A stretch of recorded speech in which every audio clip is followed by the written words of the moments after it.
One. Welcome to the Men Are the Prize podcast. It is I, Harvey, of course, and another week, another lucky moment for me, Chris Rogers. He is our guest this week. How you doing today, sir? Hey, man, I'm blessed. I can't complain, brother. How are you? I'm well, thank you. I'm alive. I'm walking the streets. Right. Can't ask for anything more than that. Yes, sir. Yes, sir. I'm with you, man. All right. So if you listen to me, you know what I do. Here it comes. I am an expert in one thing, that is being me, being the man that I'm supposed to be. But what I like, and the reason I started this podcast, is I wanted an opportunity for men to be able to talk comfortably, to be vulnerable comfortably, without fear of judgment or priors or anything. We can open up, release. We have struggles, we have issues that we are typically told not to release. We're supposed to hold it in, keep it tight, locked up from the world. That's not the way we need to live. It's not the right way. So this is an opportunity for us to speak. And if you're a listener, hopefully for you hearing this, and maybe this kind of shakes something up in you, and maybe you need to talk. And if that comes about, find a friend, a mentor, a family member, maybe a professional to talk to so you can release. I cannot diagnose. I am not professionally trained. This is just a conversation. And I'm hoping this leads to something positive for you. And if it does, then I'm glad, and find somebody to talk to and get it all out. If it leads to negative thoughts, but in the end you release it, then it was still a positive experience. So with that said, you ready to get to it, Chris? Let's get to it. Let's do it. Do it. That's what's up. All right. So first thing I'm going to ask you, if you could, on a quick 20-second bio, if somebody pulled up on you and I'm like, I'm going to give you $1 million, but you got 20 seconds to give me a quick bio about you, could you do it? Definitely in a heartbeat. Then let's go. Hit them off. Let's go. Already. Well, yeah. Again, my name is Chris Rogers. 39 years old. I'll be 40 coming up pretty soon, September this year. So just enjoying the last bit of my 30s. I'm a IT analyst / actor. IT is something that, of course, I enjoy doing, but acting is my passion. Writing is my passion. So those are some things or attributes that I love to do. And it's my goal and desire to become a very successful actor, and definitely sought out and renowned, and everyone knows who I am. So there's something I definitely feel like God has called me to do. But that's pretty much my career choice of what I want to do. But I'm married. I have 2 bonus children, stepchildren. Isaiah, he's 15. I have a daughter, she's 21, Jasmine, with my lovely wife, Cicely. So enjoying family and friends, and that's pretty much what I'm about, man. So. Okay. I feel you. I appreciate the information. Okay. So what this is, and like I mentioned in the intro, or in the beginning here, is an opportunity to open up. We're going to talk about what issues, what we've grown up dealing with. And we do it within this mantra that I call P.R.I.Z.E. P-R-I-Z-E. P represents purpose, R, resilience. I is the end of this mantra. Z is zeal, E is expectation. So we're going to take a little bit of each. We're going to talk about it, and we'll get it to the end, and we're going to work from there. So the first letter in the word prize is purpose. And that's defined as reason for which something is done or created, or for which something exists. So what's your purpose, sir? My purpose is to, I truly believe, to motivate, to really move people. And I feel like that avenue is through acting. That's something I really had to consult with God and really pray about, and ask him, God, what are my gifts? What are the things that you blessed me with and put in my heart to really do and to be a blessing to other people. And at one point in time, I thought it was preaching. I did, because, and I never know, it still might be, just might be in a different pulpit, or in a different setting. Something that I always put in my heart is a desire to just really, connect with people and really figure out what it is to see what people need and how to be an aid to a person, whether it's any kind of advice or if it's through giving, if it's, whatever it is, that's just something that he's always put in my heart to do. And when I asked him this 3 or 4 years ago, acting was something I wanted to do when I was a kid, but I went to an audition one time and got rejected, and I was like, I don't want to do this ever again. I think I was like maybe 9 years old. And it was an Alice in Wonderland play or something, and I didn't get the part in Austin, and it just traumatized me, and I put it away. But I feel like when it's something that's in your heart to do, it never truly goes away. It just might be dormant. But once you get older and you kind of start to mature and you realize, okay, this is something that I want to do, things start to happen in your life and start to show you where it is you need to go. So I truly believe that that's my purpose, and that's what God put me here to do. It's just through acting is my channel, and if I use it as my pulpit, that's what it is. But I really feel like it's really to motivate and move people. Okay. So I think from talking to you, I mean, you kind of want to eventually kind of be the actor that motivates somebody to whatever they want to do, right? Be an actor, whatever. So my question is who is your Chris Rogers? That's a good question. So who is my Chris Rogers? So you mean, so when you say who is my Chris Rogers, are you saying the person that I look to? Who's the person? Because you're an actor and you want to motivate. Right. Who was the actor that motivated you? Did you see a performance? Was there something Gotcha. that's like, who's that guy? Or who's that female? Who's that person that pushed you? I'm like, this I can do. Right. I had to say Denzel, hands down.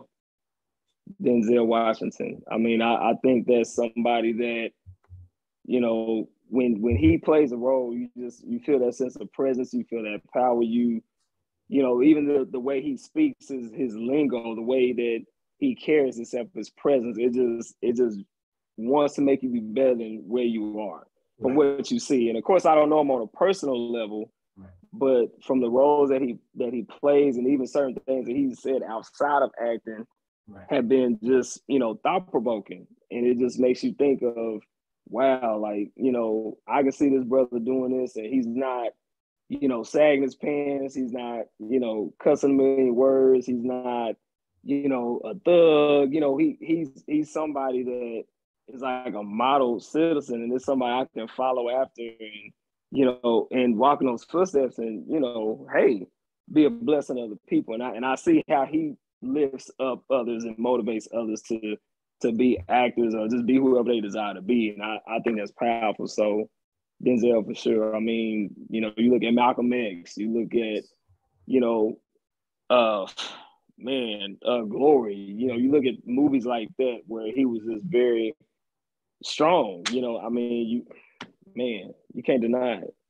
Can't deny it. So, yep.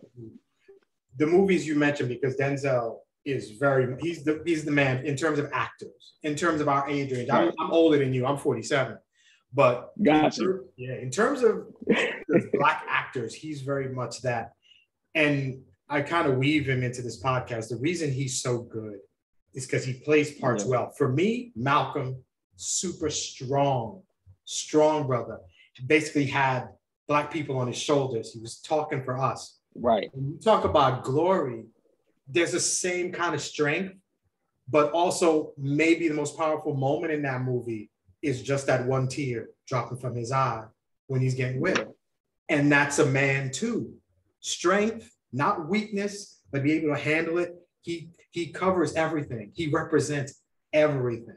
He's, in my opinion, very much what a man is supposed to be. We can be strong, but we're allowed to be weak too. We're allowed to be able to struggle too. We can show vulnerability too. And he does that amazingly. I agree with you. He's one of my favorite actors. Yeah. And he's just one of my favorite men too. But that's good. That's a good start. So, and maybe this will work. So the next letter is R, resilience. The capacity to recover quickly from difficulties and toughness. So give us a situation, a time in your life, something that happened that required your resilience to come out, and tell us as much as you can about it. Okay. In 2007, when I was in college and, just run around and running errands and just moving a lot, not really being still.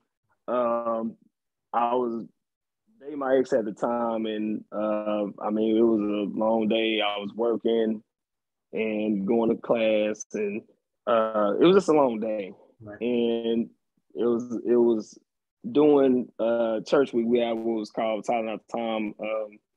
I used to go to Abach, and that was one of the things that we did. And on this particular day at night, we drove to church, had a good time, and then as we were leaving, on my way back to school, I graduated from University of North Texas in Denton. So we were driving all the way from basically South Oak Cliff, or I guess it's off of Westmoreland. So we was driving from that area all the way back to Denton. And, that's like almost an hour drive. So I was exhausted. So fell asleep at the wheel, ran out the highway, and I hit a median pole head on.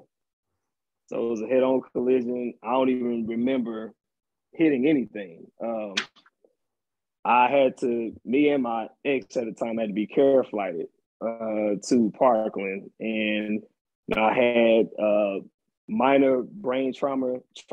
She had moderate brain trauma. I think I had a fractured rib. I also tore a ligament in my ankle. And she didn't really have a lot of physical injuries, but she had most of the brain trauma. So, of course, we had to go through therapy. I had to go back to Austin, Texas, where I'm from, and live with my mom for about 6 months until I could get back on my feet. And to me, that was just a blessing and amazing to see how God can turn the situation around so fast, because, I thought something like that would have took me at least a couple years to kind of just recover somewhat, not even be fully at 100%, but in 6 months, I was probably at 90%. And that's still a blessing, but I had to learn how to walk again. I had to learn how to speak correctly, basic math. I had to learn how to do 2 plus 2, believe it or not. I mean, it was that bad. And I just had a minor, situation, but it's just amazing just to see how God can take me and give me that strength. And then not only that, just the desire in my heart to say, I'm not going to let this keep me down for too long. I got to bounce back on my feet. I got to finish school. I got to make a name still for myself. I don't want to be under my mom's roof. So those are some things that helped me push to heal quicker than what I thought I could. So that's one of my major stories and major testimonies that I can say for resilience that just continues to help in my life. Okay. All right. I'm glad that you're still here, brother. I know that could have been much worse. I'm glad to hear. So going along with that, have you since dealt with life's issues? Have you dealt with a situation where, maybe you felt like you're going to give up, but you're like, you know what? I made it through a car crash. Right. Has this been something? Has this thing your thing, like the kick in the butt, say, no, I'm not giving up. I can make it through. I made it through that. I can make it through this. Is this the thing that you used to keep going in life? Yes. That pushes me. Because I'm like, if I can get through that, if God saw me through something so severe that it really could have took me out of here, like that, whatever I'm going through right now, if it's financial, if it's, dealing with people or, stuff on the job, whatever, I'm like, if I can persevere through that accident, I can push through this little stuff that's not even as heavy as what that could have been, and not only that, I mean, I could have been investable, or I could have been paralyzed, or, it could have been so many other things that could have happened, but when I look at that situation and compare it to, I don't want to say it's minor. I mean, stuff matters, but it just doesn't have that same weight. If I can look at that and say, hey, I can overcome, I mean, that's powerful. And that's what I use. That's what I use today. I feel you. Yes, sir. Weird question. Now, I'm not particularly religious, but I'm hearing you talk about it. Okay. I applaud you. So, based on how you've been able to take that situation and improve your life and, appreciate life, I'm sure you appreciate it because how close you came to maybe not having one. Is it possible? Could you kind of look at what happened as something that wasn't an accident? I actually could. And I've actually thought about that before. I said, well, it was the reason why I went through that.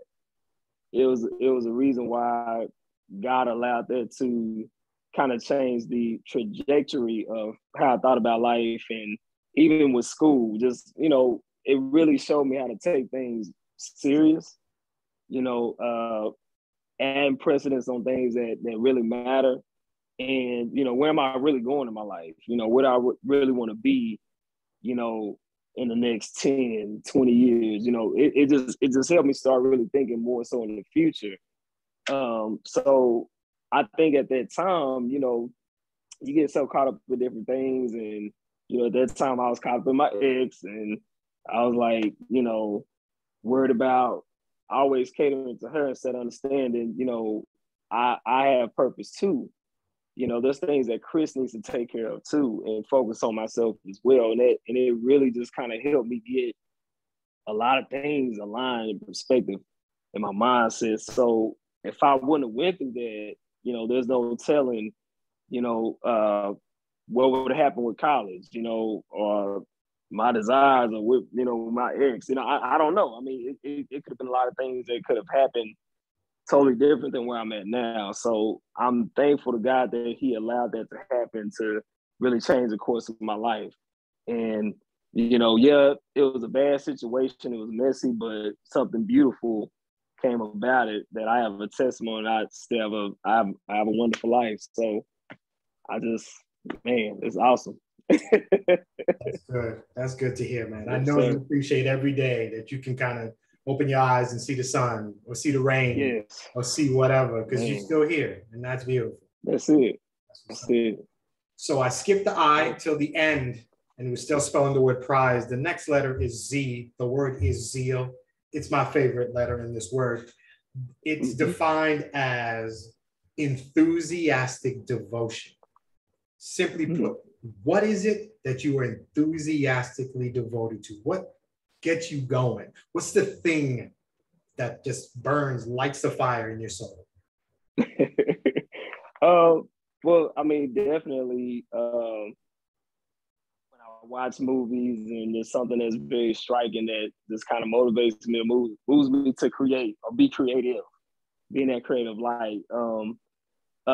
Also being able to, see powerful quotes and something that just sparks me to want to get a pen and paper and write down whatever it is that just moves me in that way to just provoke thought. I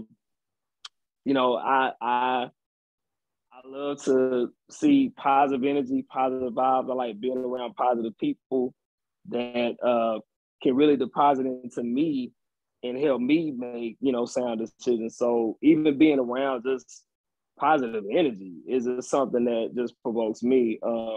And I noticed that a lot with just also being in acting class that I go to every Thursday with T-Bell Studios, and just being around like-minded people. It's something about that when you have that energy of people that want to go the same direction you're trying to go, and they can, give experiences or give certain things that they've been through. It just gives that energy to keep going.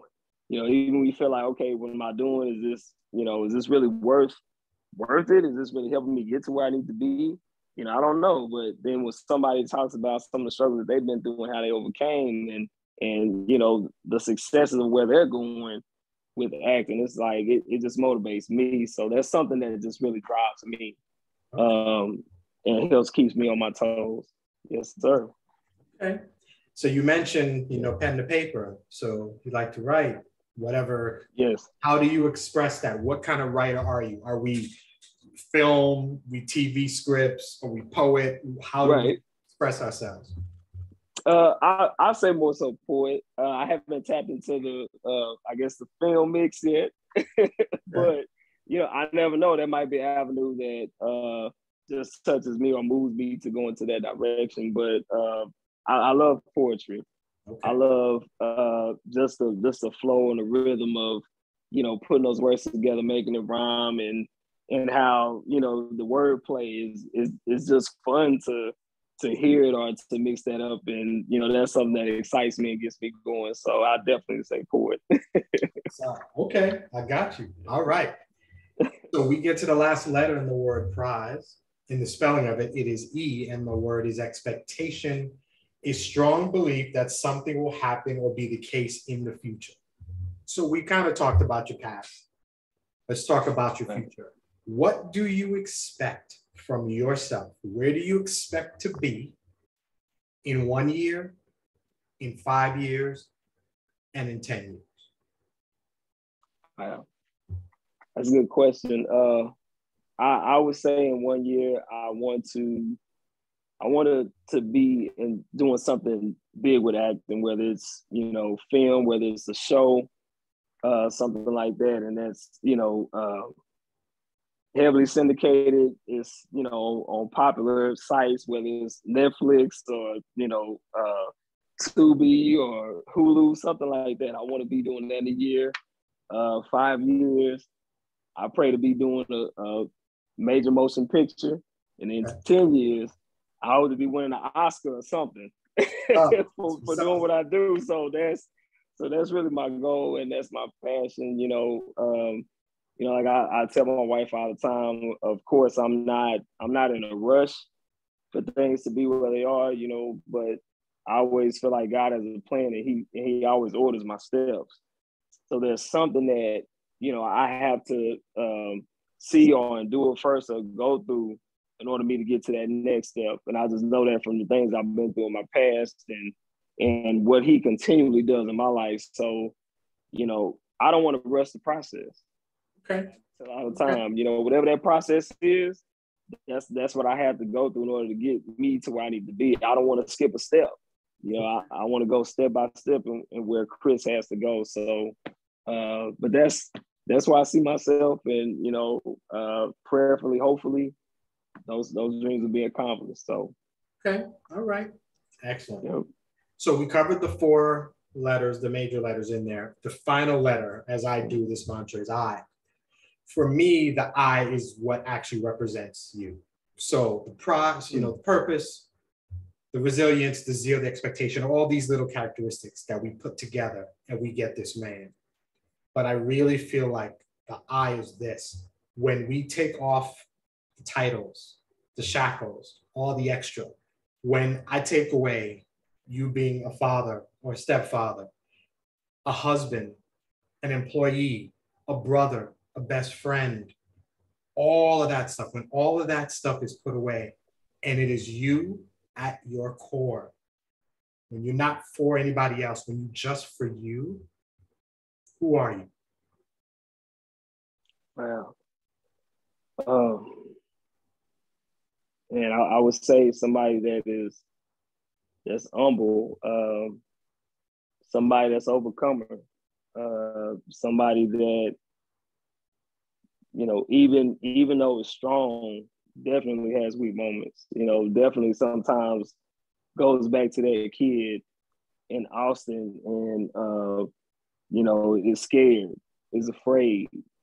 But I try to keep my mind just on the things ahead in my future and what I want to do in my family.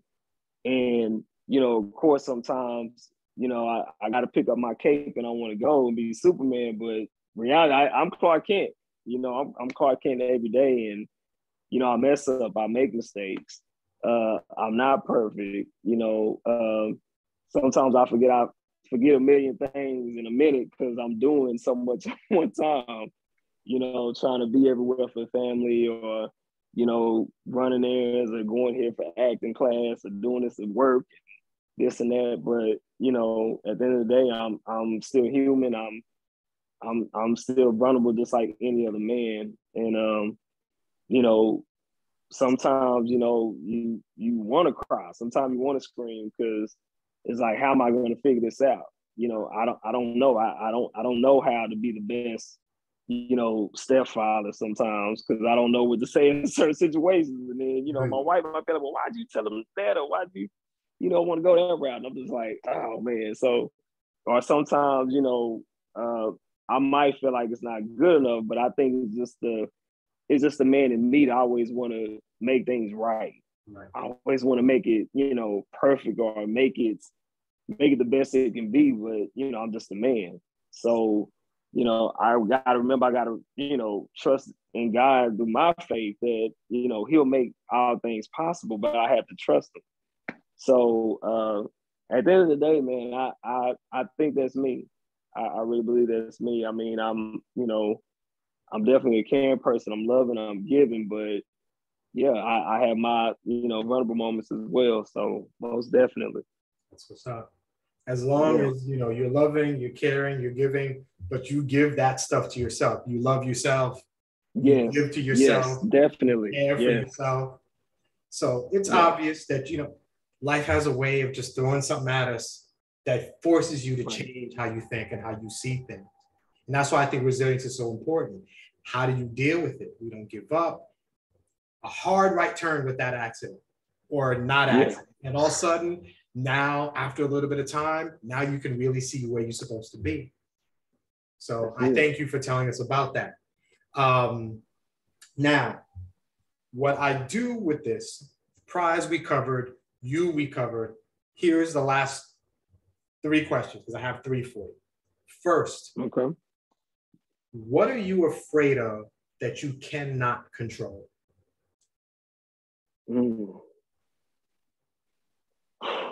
Man, I think losing somebody dearly to me that because I know we all have to cross that bridge of dying. I know that that's something that's very real.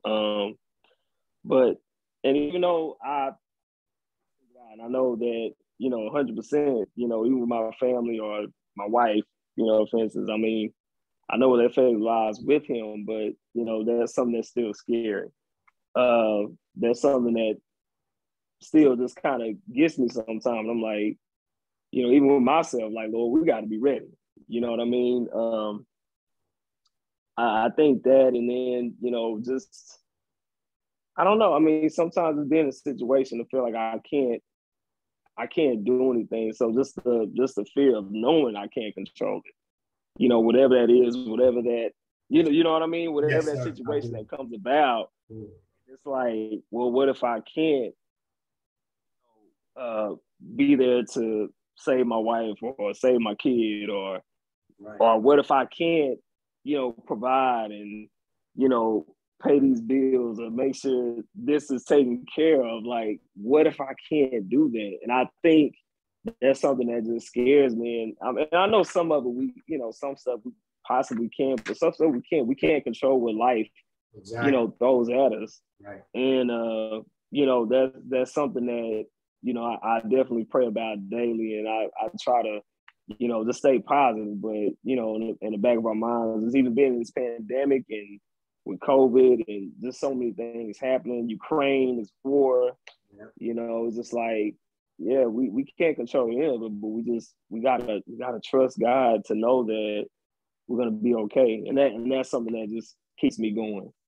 But to answer that question, that's the thing that I fear. I hear you. That's life. I mean, you really described well that life, you can make as much money, you can do all these things, but life will just throw something at you. And we can try to be ready, but that's not always the case. So my second question is, what are you afraid of that you can control?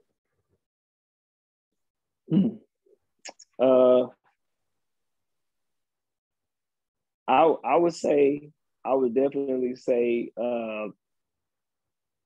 probably just being married. I mean, of course, life happens and things can change, but I feel like you have to work at your marriage. You have to, serve your wife. Your wife has to serve you. I have to be there to communicate.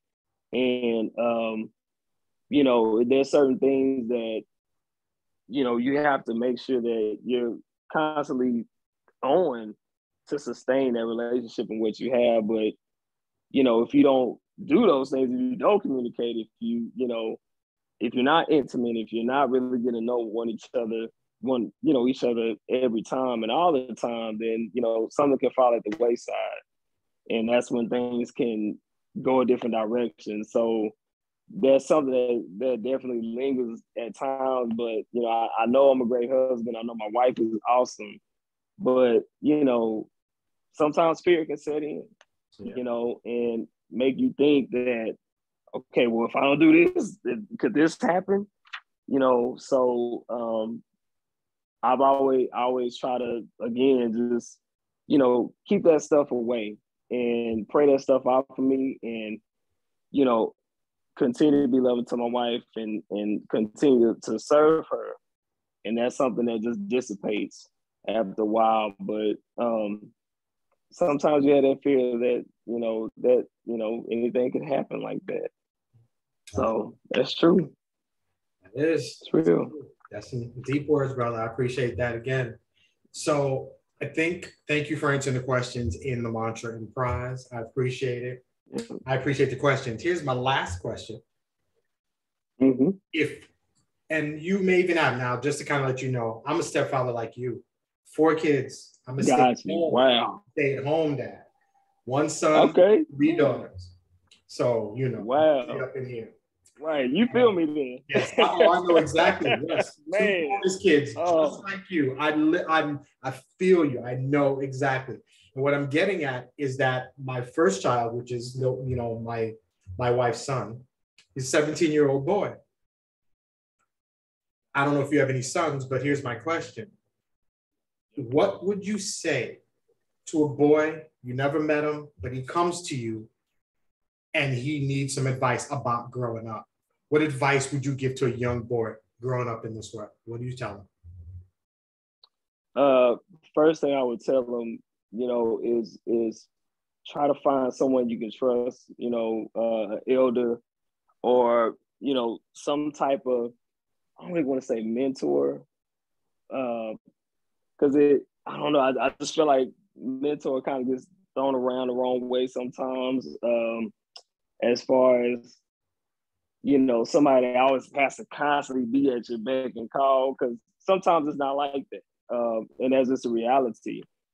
But really somebody that you can go to and just talk about life, talk about everyday things that men go through, or things to, help you just live life as a man, knowing how to change a tire, knowing how to change your oil, or, just different things of that nature that we tend to do for our household. Be around people that can motivate you. Watch the crowd you hang around with. Don't hang around people that, are dream killers.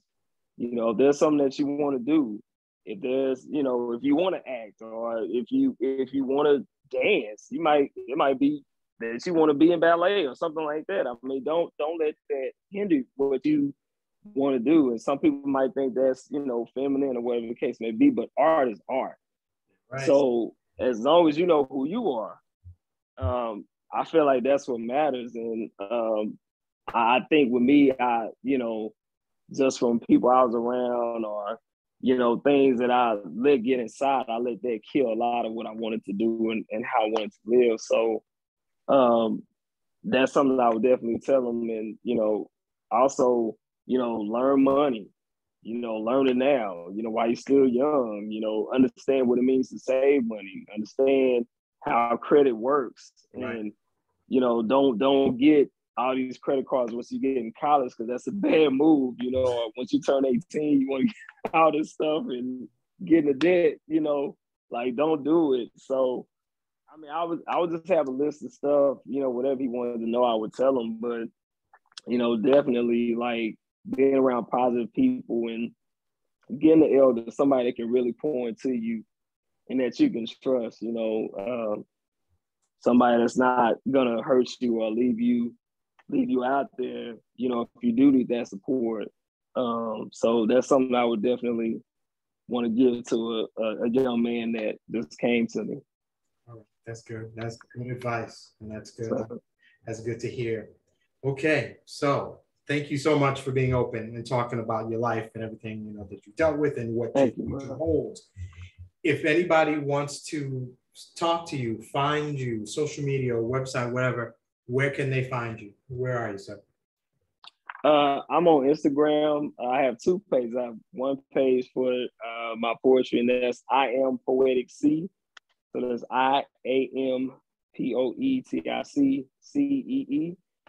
I Am Poetic C for the poetry page, and then just my regular page is C.P.R.I.Z.E 30.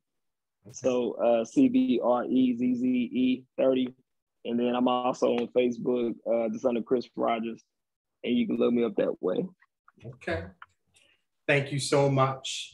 So typically when I end every episode, I love a good quote. You heard one at the beginning, and usually I have one separate, but we're going to do a little something different. We are lucky enough to have a poet on this episode.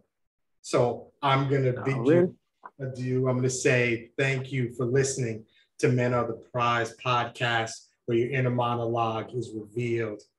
And I'm going to give the stage to Chris Rogers, and he's going to end our episode with some poetry. Thank you for listening. Go get him, sir. All right. Well, this poem is called My Bro. My bro. Man, it's a struggle, but we got to keep moving, living, and on the hustle. Sometimes it's hard for a Black man to make it, because if you're in the pen, once you're out, you don't have much of a chance to win. So if you're trying to be righteous, it's easy to make the sin back into the game. If you're a G or thug, you're automatically put into the fame just in the hood. But most of us popping ain't good, but with your partners is understood. How do we flip the script on this type of thinking? Our minds consumed in media of dollar bills and thong bikinis. And all we can see is balling and spitting bars, but can't get with college or learn a trade at all. And then what tends to happen, we're right back in the cell, charges tacked on us so hard we can't make bail, and it's almost like the system is designed for us to fail. It's not fair, but my bro, strive for greatness because it's not going to be given. Stop focusing just on hoop dreams, rapping, and drug dealing. Look for something greater than yourself that will bless others and help these youngsters grow. Start learning things positive and making good investments so we have seeds to sow. My bro, we have legacy, we have strength, we have hope. We will only succeed if we start looking at our young bros as we see ourselves. Keep pushing, my bro. Peace. Thank you, sir. I couldn't have ended better myself. Yes, sir. Good night. Thanks for listening. You too, brother. Thank you so much, man. Appreciate you. Peace.